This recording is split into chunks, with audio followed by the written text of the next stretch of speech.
வெற்றிலை வராகி தாயின் வெற்றி வாக்கு இது. என் தங்கமே, வாழ்வில் போராட்டங்கள் எதற்கு என்று நீ யோசித்து உள்ளாயா? அப்படி நீ யோசிக்கும்போது உன் மனமும் புத்தியும் என்ன சொல்கிறது என்று உணர்ந்துள்ளாயா? அம்மா, என் வாழ்வில் போராட்டங்களை தாண்டி வரவே எனக்கு திக்குமுக்காய் இருக்கிறது. இதில் அந்த போராட்டங்களின் காரணத்தை எப்படி உணர்வது? அதற்கு என் கவனம் எப்படி செல்லும்? கழுத்து வரை பிரச்சனை இருக்கும்போது என்றுதானே நீ கூறுகிறாய்? நீ ஒன்று கேள்விப்பட்டுள்ளாயா குழந்தையே? ஆரம்பம் எதுவோ முடிவும் அங்கேதான் அமைந்து இருக்கும். ஒரு நூலின் ஆரம்பத்தை நீ தொடங்கலாம், ஆனால் முடிவு உன் செயலுக்கான தேவை எவ்வளவு என்று இருக்கிறதோ அந்த அளவு நீளும். அதை நீ யூகிக்க முடியாது. உன் செயல்கள்தான் அதன் அளவை தீர்மானிக்க முடியும். புரியவில்லையா? உன் போராட்டங்களுக்கான தீர்வு உன்னிடத்தில்தான் இருக்கிறது. ஆரம்பித்த உன்னிடத்தில்தானே அதன் முடிவும் இருக்கும். புத்தியும் மனமும் மாயையால் இழுக்கப்படும்போது உன் ஆத்மா வலியை எதிர்கொள்கிறது. அதன் வெளிப்பாடுதான் உன் மனம் கொண்ட இறுக்கம். அந்த ஆத்மா உன் அன்னையால் கவனிக்கப்படுகிறது. அதனால் எதற்கும் நீ அழாதே. முதலில் அது உன்னை சீண்டி பார்க்கும். பிறகு உன்னுள் அதன் ரூபத்தை பதிக்க மேற்கொள்ளும் போதுதான் நீ உணர்வின் மனவழியால் நசுக்கப்படுகிறாய். புத்தியும் மனமும் போராடும் தருணம் மிக துன்பமான வழிதான். ஆனால் அதை உனக்கு தர காரணம் உன் புலன்களை கட்டுப்படுத்தி உன் ஆன்மாவுக்கு விடுதலையளித்து என்னுள் என் பிள்ளையாய் உன்னை சங்கமிக்கத்தான். அந்த நூலின் நொடி முடிவு அளவு உன் அன்னையான என் கையில் சூழ்ந்துள்ளதால் நீ சீக்கிரம் அதிலிருந்து வெளியில் வருவாய். அதனால் நீ எதற்குமே பயப்படாதே, கலங்காதே. உன்னில் நிச்சயம் வெற்றி என்ற தீபத்தை உன் அன்னையான நான் ஏற்றுவேன். நீ எடுக்கும் முடிவுதான் நீ யார் என்பதை தீர்மானிக்கும். அதுவே உன் வாழ்க்கையையும் தீர்மானிக்கும். மனம் திருப்தியே அடையவில்லை என்றால் உன்னால் வெற்றி பெற முடியாது. முதலில் நான் நன்றாக இருக்கிறேன் என்று உனக்குள் நீ சொல்லிக்கொள். அப்பொழுதுதான் நீ செய்யும் செயல்களில் உன்னால் கவனம் செலுத்த முடியும். உனக்கு இப்பொழுது இருக்கும் மனக்குழப்பத்திலிருந்தும் வெளியே வர முடியும். எந்த செயலிலும் முழு கவனம் செலுத்தும் போது மட்டுமே அதிலுள்ள நிறைக்குறையை புரிந்து கொள்ள முடியும். உன் எண்ணங்களை பொறுத்தே இந்த உலகத்தின் மீதான உன் பார்வை இருக்கும் என் குழந்தையே. சிலரின் வாழ்க்கை இந்த உலகத்தில் எப்படி வாழ வேண்டும் என்று கற்றுத்தருகிறது. சிலரின் வாழ்க்கை இந்த உலகத்தில் எப்படி வாழக்கூடாது என்று கற்றுத்தருகிறது. கோபங்களை குறைத்தும் சந்தோஷங்களை அதிகரித்தும் காட்டும் முகங்களை தொலைக்காமல் நிரந்தரமாக தக்க வைத்துக்கொள். வாழ்வது எல்லாம் வாழ்க்கையல்ல. அன்போடு பேசி, பண்போடு பழகி, நேர்மையோடு நடந்து, உண்மையோடு உழைத்து வாழ்வதுதான் வாழ்க்கை. என் தங்கமே, என் சம்மதமில்லாமல் மரணம் கூட உன்னை தொட முடியாது. அதிசயம் வந்து கொண்டு இருக்கிறது. என்னை நம்பு. நீ நினைக்க முடியாத, யோசிக்க முடியாத மிகப்பெரிய அற்புதத்தை உன் வாழ்வில் நான் நிகழ்த்துவேன். உன் பிரச்சனையை நினைத்து நினைத்து உன் வாழ்நாளில் இருக்கும் நிம்மதியை நீ தொலைக்கின்றாய். உன் மனதை ரணப்படுத்தி கொண்டு எரிச்சல் பட்டு வாழும் வாழ்க்கையையே ரணமாக்கி வைத்துள்ளாய்.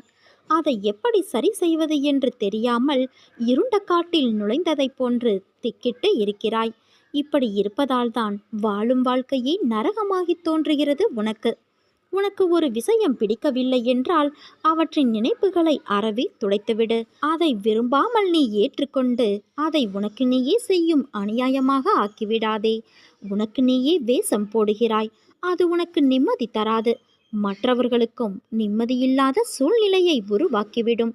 அதற்கு நீ அதை விட்டு நகர்ந்து இருப்பதுதான் சிறந்தது. அமைதியாய் போவதில் தவறு இல்லை. ஆனால் அந்த அமைதியை ஏற்க முடியாமல் சில பேர் இருப்பார்கள். காரணம், உன்னிடம் பேசி பழகிவிட்டார்கள். அதனால் அவர்களுக்கு அது ஏற்றுக்கொள்ளக்கூடியதாக இருக்காது. அவர்களிடம் ஒரு விஷயம் பிடிக்கவில்லை. உனக்கு பிடித்த மாதிரியே எல்லோரும் இருக்க மாட்டார்கள். ஆனால் அவர்கள் செய்யும் சில விஷயங்கள் உனக்கு வருத்தத்தை ஏற்படுத்தியது என்றால் அதை சொல்லி சண்டை போடாமல் அமைதியாக விலகுவதுதான் நல்லது. அது அவர்களுக்கு நீ விட்டு சென்றதாக தோன்றும். ஆனால் உண்மையான காரணத்தை அவர்களுக்கே நீ உணர்த்த வேண்டும் என்பது இல்லை. அவர்கள் உன்னை புரிந்தவர்களாக இருந்தால் அவர்களுக்கு தெரியும் அவர்கள் செய்த தவறு என்ன, எதற்காக நீ அமைதியாய் இருக்கிறாய் என்று. ஆனால் இதை ஒரு பெரிய விஷயமாக எடுத்து கலங்காதே. அதை மற்றவர்களிடம் நீ கோபமாய் வெளிப்படுத்துகிறாய். அவர்கள் என்ன செய்தார்கள்? அதனால் கோபத்தையும் எரிச்சலையும் விடு. ஒருவர் உன்னை காயப்படுத்தியது நியாயமில்லைதான். அதற்காக அந்த கோபத்தை மற்றவர்களிடம் காண்பிப்பது தவறு. நிச்சயம் நீ நிம்மதியோடும் சந்தோஷத்தோடும் வாழ்வாய் என் குழந்தையே. அதற்கு உன் அன்னையான நான் பொறுப்பு. உனக்கான வாழ்வு நிச்சயம் நான் ஆசீர்வதித்தது போல உனக்கு கிடைக்கும். அதற்கான எல்லா முயற்சியிலும் உன்னை நான் ஈடுபடுத்தி செய்ய வைப்பேன். நானே துணை நின்று உன்னை காப்பேன் என் குழந்தையே. நீ என்றுமே நன்றாக இருப்பாய் என மற்றவர்களுக்காக சொல்லத் தோன்றும் உன் மனம் இனிமேல் உனக்கு வெற்றியும் சந்தோஷமும் நிம்மதியும் நல்லதும் தெரியும். அதற்கான வழிகளை மட்டுமே உன்னை பக்குவப்படுத்தி காட்டப்போகிறது. எண்ணங்கள் என்பதற்கு இதுதான் என்று உருவம் கிடையாது. நீ உன் கண்ணால் பார்க்கும் காட்சி, உன் மனம் என்னும் இன்னொரு கண்கள் அதை எப்படி உன்னை உள்வாங்குகிறது என்பது உனக்கே தெரியாது. அப்படி இருக்கையில் நீ ஏன் பொறுப்பேற்றுக் கொள்கிறாய்? எல்லாவற்றையும் நிதானமாக என்னிடம் விட்டுவிடு. பொறுமையோடும் நம்பிக்கையோடும் காத்திரு. நிச்சயம் உனக்கென்று ஒரு நல்ல வாழ்க்கை உன்னை தேடி வரும். நீ கவலைப்பட்டது போதும்.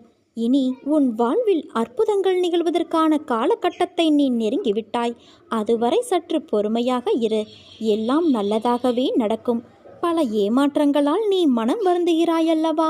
நேர்மையாகவும் உள்ளபூர்வமாகவும் இருக்கும் உன்னை ஏமாற்றியதற்கான அந்த தீவினை நிச்சயம் அவர்களை போய் சேரும். உன் வாழ்க்கை ஒளிமயமாக மாறும் நாள் வெகு தொலைவில் இல்லை. இது என் பிள்ளைக்கு நான் கொடுக்கும் மனமார்ந்த ஆசீர்வாதமும் சத்தியமும் ஆகும். உனக்கு எங்கு விருப்பமோ அங்கு இரு. என்ன தேர்ந்தெடுக்கிறாயோ அதையே நீ செய். ஆனால் ஒன்று நினைவிருக்கட்டும், நீ செய்யும் ஒவ்வொன்றும் எனக்கு தெரியும். ஏனென்றால் நான் தான் உன் நடத்துனர். விடியலும் விடியலுக்கான தருணங்களும் காத்து கொண்டு இருக்கிறது. அகண்ட வானில் இதோ இருளகன்று சூரிய உதயம் உன் வாழ்வில் துளிர்க்கப் போகிறது. உனக்கான மாறுதல் எல்லாம் சூழ்நிலையில் நீ புரிந்து கொள்வாய் குழந்தையே. உன் வாழ்க்கை நன்றாக இருக்கும். என்னை நம்பு. என்றும் உனக்காக உன் அன்னையான நான் துணை இருப்பேன். வராகி தாயின் சக்தி வாய்ந்த சத்திய வாக்கு இது. என் தங்கமே, வாழ்க்கையில் அழகு என்பது நாம் எவ்வளவு மகிழ்ச்சியாக உள்ளோம் என்பதில் இல்லை, நம் செயலால் மற்றவர்கள் எவ்வளவு மகிழ்ச்சி அடைகிறார்கள் என்பதில்தான் இருக்கிறது. மகிழ்ச்சி என்பது போய் சேரும் இடம் அல்ல, அது ஒரு பயணம். மகிழ்ச்சி என்பது எதிர்காலம் அல்ல, அது நிகழ்காலம். ஏனென்றால் மகிழ்ச்சியாக இருக்கும்போது மனம் தெளிவடைகிறது. மனம் தெளிவாக இருக்கும்போது உள்ளத்தில் புது புது சிந்தனைகள், தூய எண்ணங்கள் ஊற்றெடுக்கிறது.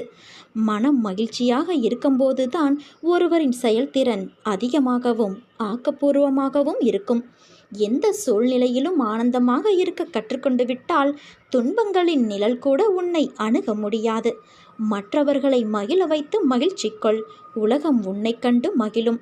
நீ எங்கே அசிங்கப்படுகிறாயோ அந்த இடம்தான் வாழ்க்கையின் பாடத்தை கற்றுக்கொள்ள சிறந்த இடம்.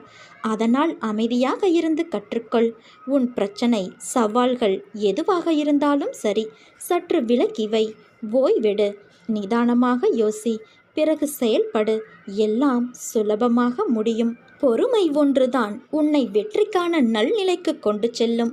நீ ஒவ்வொரு முறையும் தோற்கும்போது நான் இன்னும் பெரிய செயல்களில் வெற்றி பெறப் போகிறோம் என்று மனதில் வைத்துக்கொள். முன்பு தோல்வியடைந்து விட்டோம் என்று தரையை பார்த்தலும், பிறகு வெற்றி பெற்றுவிட்டோம் என்று வானத்தை பார்த்தலும் வாழ்க்கைக்கு சிறந்தது அல்ல. கர்வமற்ற வெற்றியே மேன்மேலும் சிகரம் தொட வழிவகுக்கும்.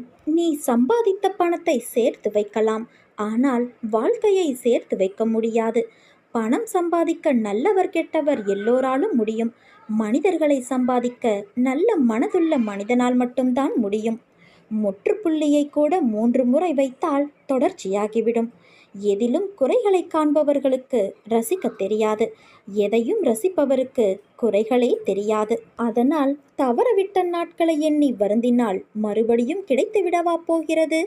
தவறவிட்டது நமக்கானது இல்லை என்று வாழ்க்கையில் அடுத்த கட்டத்தை நோக்கி செல்ல பழகினால் வாழ்க்கை அழகாகும்.